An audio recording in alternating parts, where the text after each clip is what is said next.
ಮದುವೆ ಬಗ್ಗೆ ದರ್ಶನ್ ವಿಜಯಲಕ್ಷ್ಮಿ ಬಳಿ ಹೇಳಿದ್ದೇನು? ದರ್ಶನ್ ಅಭಿಮಾನಿಗಳಿಂದ ಹೆಚ್ಚಾಯಿತು ಪುಂಡಾಟಿಕೆ. ಇನ್ನು ಪೊಲೀಸರ ಕೈ ಸೇರಿದ ರೇಣುಕಾಸ್ವಾಮಿ ಚಾಟಿಂಗ್ ಹಿಸ್ಟ್ರಿ, ಮೈಕ್ರೋಸಾಫ್ಟ್ ಕ್ರ್ಯಾಶ್, ಅಲ್ಲೋಲ ಕಲ್ಲೋಲ ಎಲ್ಲದರ ಡೀಟೇಲ್ಸ್ ಇಲ್ಲಿದೆ ನೋಡಿ. ಕೊಲೆ ಕೇಸಲ್ಲಿ ಜೈಲು ಪಾಲಾಗಿರುವ ನಟ ದರ್ಶನ್ ನೋಡಲು ನಿರ್ದೇಶಕ ತರುಣ್ ಸುಧೀರ್, ಮೇಲುಕೋಟೆಯ ಶಾಸಕ ದರ್ಶನ್ ಪುಟ್ಟಣ್ಣಯ್ಯ ಪರಪ್ಪನ ಅಗ್ರಹಾರಕ್ಕೆ ತೆರಳಿದ್ರು. ದರ್ಶನ್ ಭೇಟಿಯಾಗಿ ಕೆಲ ಹೊತ್ತು ಮಾತನಾಡಿದ ಬಳಿಕ ವಾಪಸ್ಸಾದರು. ಇದೇ ವೇಳೆ ನಟ ನಿರ್ದೇಶಕ ತರುಣ್ ಸುಧೀರ್ ಮಾತನಾಡಿ, ದರ್ಶನ್ಗೆ ಜ್ವರ ಇದ್ದು ಸ್ವಲ್ಪ ರಿಕವರಿ ಆಗಿದ್ದಾರೆ. ನಾನು ಅವರಿಗೆ 2 ಪುಸ್ತಕಗಳನ್ನು ಕೊಟ್ಟಿದ್ದೇನೆ. ಅವರೇನೂ ತಪ್ಪು ಮಾಡಿಲ್ಲ, ನ್ಯಾಯ ಸಿಗುತ್ತೆ ಅಂತ ಹೇಳಿದರು. ಇದೇ ವೇಳೆ ತಮ್ಮ ಮದುವೆ ಬಗ್ಗೆ ಮಾತನಾಡಿದ ತರುಣ್, ನನ್ನ ಮದುವೆ ಡೇಟ್ ಫಿಕ್ಸ್ ಮಾಡಿದ್ದೆ ದರ್ಶನ್. ಜೈಲಿನಲ್ಲಿ ಅವಕಾಶ ಇಲ್ಲದ ಹಿನ್ನೆಲೆಯಲ್ಲಿ ಮದುವೆ ಆಮಂತ್ರಣ ನೀಡಿಲ್ಲ ಅಂದರು. ಇನ್ನು ದರ್ಶನ್ ಜೈಲಿನಲ್ಲಿರೋದ್ರಿಂದ ತರುಣ್ ಮದುವೆ ಮುಂದೂಡಿಕೆ ಮಾಡಲು ಚಿಂತನೆ ನಡೆಸಿದ್ರಂತೆ. ಆದರೆ ಈ ಬಗ್ಗೆ ದರ್ಶನ್ ವಿಜಯಲಕ್ಷ್ಮಿ ಮೂಲಕ ಮದುವೆ ಮುಂದೂಡಿಕೆ ಮಾಡೋದು ಬೇಡ, ನಿಶ್ಚಯವಾಗಿದ್ದ ದಿನಾಂಕದಲ್ಲೇ ಮದುವೆ ನಡೀಲಿ ಅಂತ ಹೇಳಿದ್ದಾರೆ ಎನ್ನಲಾಗಿದೆ. ಈ ಹಿನ್ನೆಲೆಯಲ್ಲಿ ಇಂದು ತರುಣ್ ದರ್ಶನ್ರನ್ನ ಭೇಟಿಯಾಗಿ ಆಶೀರ್ವಾದವನ್ನ ಪಡೆದಿದ್ದಾರೆ. ಹೇಗಿದ್ದಾರೆ ಅವ್ರ ಹೆಲ್ತು, ಅದ್ರ ಬಗ್ಗೆ ಚರ್ಚೆ ಆಗಿದೆ. ಏನಿಲ್ಲ, ಮನೆ ಆರಾಮಾಗಿದ್ದೀನಿ, ಸ್ವಲ್ಪ ಜ್ವರ ಇತ್ತು, ಇವಾಗ ಟ್ರಾಕ್ತಾ ಇದ್ದೀನಿ, ಏನು ತೊಂದರೆ ಇಲ್ಲ ಅನ್ನೋ ಥರನೇ ಹೇಳಿದ್ರು. ತಮ್ಮ ಮದುವೆ ಬಗ್ಗೆ ಅದು ಅವ್ರಿಗೆ ಮುಂಚೆನೇ ಗೊತ್ತಿದ್ದ ವಿಷಯನೇ.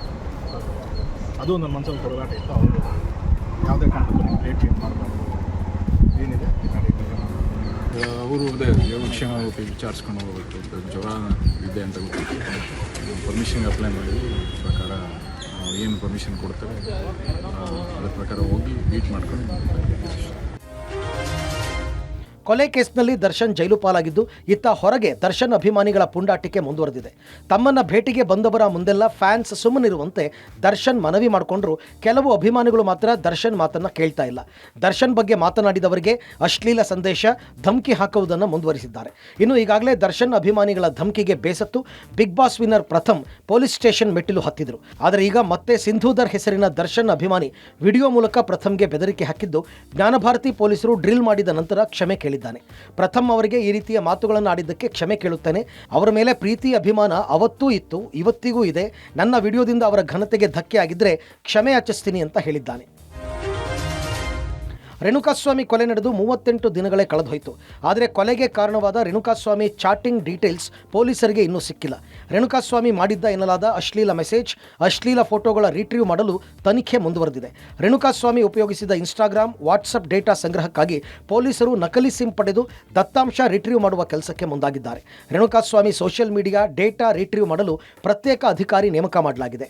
ಎಟಿಸಿ ಇನ್ಸ್ಪೆಕ್ಟರ್ ಮಹೇಶ್ ಹೆಗಲಿಗೆ ಡೇಟಾ ರಿಟ್ರೀವ್ ಜವಾಬ್ದಾರಿಯನ್ನು ವಹಿಸಲಾಗಿದ್ದು, ರೇಣುಕಾಸ್ವಾಮಿ ಇನ್ಸ್ಟಾಗ್ರಾಮ್, ವಾಟ್ಸಪ್ ಡೇಟಾ ಸಂಪೂರ್ಣ ರಿಟ್ರೀವ್ ಮಾಡಲು ಸೂಚನೆ ಕೊಡಲಾಗಿದೆ.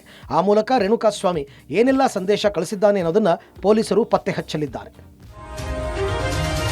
ವಿಶ್ವದಾದ್ಯಂತ ಮೈಕ್ರೋಸಾಫ್ಟ್ ಸಾಫ್ಟ್ವೇರ್ ಕ್ರ್ಯಾಶ್ ಆದ ಪರಿಣಾಮವಾಗಿ ಅಲ್ಲೋಲ ಕಲ್ಲೋಲವಾಗಿದೆ. ವಿಮಾನಯಾನ ಮತ್ತು ಟೆಕ್ ವಲಯದಲ್ಲಿ ಭಾರೀ ಸಮಸ್ಯೆ ಎದುರಾಗಿದೆ. Bharat, Australia, Germany, United States, UK ಮತ್ತು ಇತರ ದೇಶಗಳಲ್ಲಿ ಸಾಫ್ಟ್ವೇರ್ ಕ್ರ್ಯಾಶ್ ಆಗಿದೆ. ಸಾಫ್ಟ್ವೇರ್ ಕ್ರ್ಯಾಶ್ನಿಂದಾಗಿ ವಿಮಾನಯಾನ ಸಂಚಾರದಲ್ಲಿ ಭಾರೀ ಏರುಪೇರಾಗಿದೆ. ಭಾರತೀಯ ವಿಮಾನಯಾನದಲ್ಲೂ ಕೂಡ ಭಾರೀ ವ್ಯತ್ಯಯವಾಗಿದೆ. ಹಲವು ಏರ್ಪೋರ್ಟ್ಗಳಲ್ಲಿ ಪ್ರಯಾಣಿಕರು ಪರದಾಡಿದ್ದಾರೆ. ಏರ್ಪೋರ್ಟ್ಗಳಲ್ಲಿ ಟಿಕೆಟ್ ಬುಕ್ಕಿಂಗ್ ಆಗದೆ ಪ್ರಯಾಣಿಕರು ತೊಂದರೆ ಅನುಭವಿಸಿದ್ದಾರೆ. ತಾಂತ್ರಿಕ ಸಮಸ್ಯೆಯಿಂದಾಗಿ ಆನ್ಲೈನ್ ಸೇವೆಯಲ್ಲಿ ವ್ಯತ್ಯಯ ಆಗಿದ್ದು, ಷೇರು ಮಾರುಕಟ್ಟೆ, ಬ್ಯಾಂಕಿಂಗ್ ಕ್ಷೇತ್ರದ ಮೇಲೂ ಕೂಡ ಪರಿಣಾಮ ಉಂಟಾಗಿದೆ. ಆರೋಗ್ಯ ವ್ಯವಸ್ಥೆಗಳು ಮತ್ತು ತುರ್ತು ಸೇವೆಗಳಲ್ಲಿ ಸಮಸ್ಯೆ ಆಗಿದೆ. ಐಟಿ ವಲಯದಲ್ಲೂ ಕೂಡ ದೊಡ್ಡ ಮಟ್ಟದ ಸಮಸ್ಯೆಗಳು ಉಂಟಾಗಿದೆ. ಆನ್ಲೈನ್ ಮೂಲಕ ಮನೆ ಮನೆಗೆ ಮದ್ಯ ಸರ್ವಿಸ್ ಪ್ರಸ್ತಾಪಕ್ಕೆ ಸರ್ಕಾರ ರೆಡ್ ಸಿಗ್ನಲ್ ಕೊಟ್ಟಿದೆ. ಯಾವುದೇ ಕಾರಣಕ್ಕೂ ಆನ್ಲೈನ್ ಮದ್ಯ ಮಾರಾಟ ಜಾರಿಗೆ ತರೋದಿಲ್ಲ ಅಂತ ಸರ್ಕಾರ ಸ್ಪಷ್ಟನೆ ಕೊಟ್ಟಿದೆ. ವಿಧಾನ ಪರಿಷತ್ನಲ್ಲಿ ಕಾಂಗ್ರೆಸ್ನ ರವಿ ಪ್ರಶ್ನೆಗೆ ಅಬಕಾರಿ ಸಚಿವ ತಿಮ್ಮಾಪುರ್ ಉತ್ತರ ಕೊಟ್ಟಿದ್ದಾರೆ. ಸ್ವಿಗ್ಗಿ, ಝೊಮ್ಯಾಟೊ ಮಾದರಿಯಲ್ಲಿ ಆನ್ಲೈನ್ ಮೂಲಕ ಮದ್ಯ ಮಾರಾಟ ಮನೆಗೆ ತರಿಸಿಕೊಳ್ಳೋದಕ್ಕೆ ಸರ್ಕಾರದ ಅನುಮತಿ ಇಲ್ಲ ಅಂತ ಅಬಕಾರಿ ಸಚಿವ ತಿಮ್ಮಾಪುರ್ ಸ್ಪಷ್ಟಪಡಿಸಿದ್ದಾರೆ. ಆನ್ಲೈನ್ ಮೂಲಕ ಮದ್ಯ ಮಾರಾಟ, ಮನೆ ಮನೆಗೆ ಮದ್ಯ ಸರಬರಾಜು ಮಾಡುವ ವ್ಯವಸ್ಥೆ ಸಮಂಜಸವಲ್ಲ. ಆನ್ಲೈನ್ನಲ್ಲಿ ಮದ್ಯ ಮಾರಾಟ ಮಾಡಿದರೆ ಹೊಸ ಸಮಸ್ಯೆ ಸೃಷ್ಟಿಯಾಗುವ ಆತಂಕ ಎದುರಾಗಲಿದೆ. ಮದ್ಯ ಸೇವೆ ಕೊಟ್ಟರೆ ಮಹಿಳಾ ಸಮುದಾಯ ವಿರೋಧ ಮಾಡಬಹುದು. ಹೀಗಾಗಿ ವಿವಾದವನ್ನು ಮೈ ಮೇಲೆ ಎಳೆದುಕೊಳ್ಳೋದು ಬೇಡ ಅಂತ ಆನ್ಲೈನ್ ಸೇವೆಗೆ ಅವಕಾಶ ಇಲ್ಲ ಅಂತ ಸರ್ಕಾರ ಸ್ಪಷ್ಟನೆ ಕೊಟ್ಟಿದೆ. ಹಾಸನದಲ್ಲಿ ಡೆಂಘಿಗೆ ಎಂಬಿಬಿಎಸ್ ವಿದ್ಯಾರ್ಥಿ ಬಲಿಯಾಗಿದ್ದಾನೆ. ಹೊಳೆನರಸೀಪುರ ತಾಲೂಕಿನ ಗೋಹಳ್ಳಿ ಗ್ರಾಮದ 22 ವರ್ಷದ ಕುಶಾಲ್ ಕಳೆದ 4 ದಿನಗಳಿಂದ ಹಾಸನದ ಖಾಸಗಿ ಆಸ್ಪತ್ರೆಯಲ್ಲಿ ಚಿಕಿತ್ಸೆ ಪಡೆಯುತ್ತಿದ್ದ. ಚಿಕಿತ್ಸೆ ಫಲಕಾರಿಯಾಗದೆ ನಿನ್ನೆ ರಾತ್ರಿ ಕುಶಾಲ್ ಸಾವನ್ನಪ್ಪಿದ್ದಾನೆ. ರೇಖಾ ಮತ್ತು ಮಂಜುನಾಥ್ ಪುತ್ರ ಕುಶಾಲ್ ಹಿಮ್ಸ್ ಸರ್ಕಾರಿ ಮೆಡಿಕಲ್ ಕಾಲೇಜಿನಲ್ಲಿ ಓದ್ತಾ ಇದ್ದ. ಕುಶಾಲ್ ತಾಯಿ ಟೈಲರ್ ಹಾಗೂ ತಂದೆ ಮಂಜುನಾಥ್ ಶಿಕ್ಷಕರಾಗಿದ್ದು, ಕುಶಾಲ್ ಸಾವನ್ನಪ್ಪಿದ ಆಸ್ಪತ್ರೆಯಲ್ಲೇ ಶಂಕಿತ ಡೆಂಘಿಗೆ ತಾಯಿ ರೇಖಾ ಚಿಕಿತ್ಸೆ ಪಡಿತಾ ಇದ್ದಾರೆ. ಒಂದು ಕಡೆಗೆ ರಾಜ್ಯದಲ್ಲಿ ಮಳೆ ಅಬ್ಬರ ಜೋರಾಗಿದ್ರೆ ಮತ್ತೊಂದು ಕಡೆಗೆ ಡೆಂಗಿ ಜ್ವರ ಪ್ರಕರಣಗಳು ದಿನೇ ದಿನೇ ಹೆಚ್ಚಾಗ್ತಾ ಇದೆ. ಡೆಂಗ್ಯೂ ಬಗ್ಗೆ ಜನರಲ್ಲಿ ಜಾಗೃತಿ ಮೂಡಿಸಲು ಸ್ವತಃ ಆರೋಗ್ಯ ಸಚಿವ ದಿನೇಶ್ ಗುಂಡೂರಾವ್ ಅವರೇ ಕ್ಯಾಂಪೇನ್ ಮಾಡಿದ್ದಾರೆ.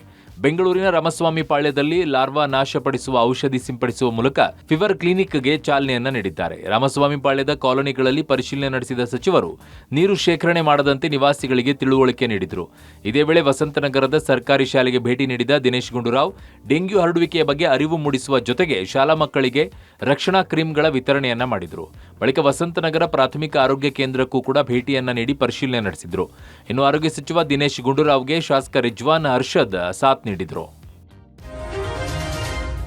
ಬೀದರ್ನಲ್ಲಿ ನಿವೃತ್ತಿಯಾದ ಶಿಕ್ಷಕನಿಗೆ ತೆರೆದ ರಥದಲ್ಲಿ ಅದ್ಧೂರಿ ಮೆರವಣಿಗೆ ಮೂಲಕ ವಿದ್ಯಾರ್ಥಿಗಳು ಬೀಳ್ಕೊಡುಗೆ ನೀಡಿದ್ದಾರೆ. ಕೊಳ್ಳಾರ ಗ್ರಾಮದ ಸರ್ಕಾರಿ ಪ್ರೌಢಶಾಲೆಯಲ್ಲಿ 31 ವರ್ಷಗಳ ಕಾಲ ಸೇವೆ ಸಲ್ಲಿಸಿದ ಶಿಕ್ಷಕ ಅನಂತ ಕುಲಕರ್ಣಿಗೆ ಅದ್ಧೂರಿ ಬೀಳ್ಕೊಡುಗೆ ಕೊಟ್ಟಿದ್ದಾರೆ. ಹೂವಿನಿಂದ ಅಲಂಕರಿಸಿದ ತೆರೆದ ರಥದಲ್ಲಿ ಗ್ರಾಮದ ರಸ್ತೆಗಳಲ್ಲಿ ಮೆರವಣಿಗೆ ಮಾಡಿ ರಸ್ತೆಯುದ್ದಕ್ಕೂ ಹೂಮಳೆ ಸುರಿಸಿ ಹಳೆಯ ವಿದ್ಯಾರ್ಥಿಗಳು ಗೌರವ ಸೂಚಿಸಿದ್ದಾರೆ. ಈ ವೇಳೆ ಶಿಕ್ಷಕರ ಸೇವೆ ಕೊಂಡಾಡುತ್ತಾ ಕುಣಿದು ಕುಪ್ಪಳಿಸಿ ಗ್ರಾಮಸ್ಥರು ಸಂಭ್ರಮಿಸಿದ್ದಾರೆ. ಇನ್ನು ಶಿಕ್ಷಕ ಅನಂತಕುಮಾರ್ ಜೊತೆ ಪತ್ನಿಗೂ ಗ್ರಾಮಸ್ಥರು ಸನ್ಮಾನ ಮಾಡಿದ್ದಾರೆ.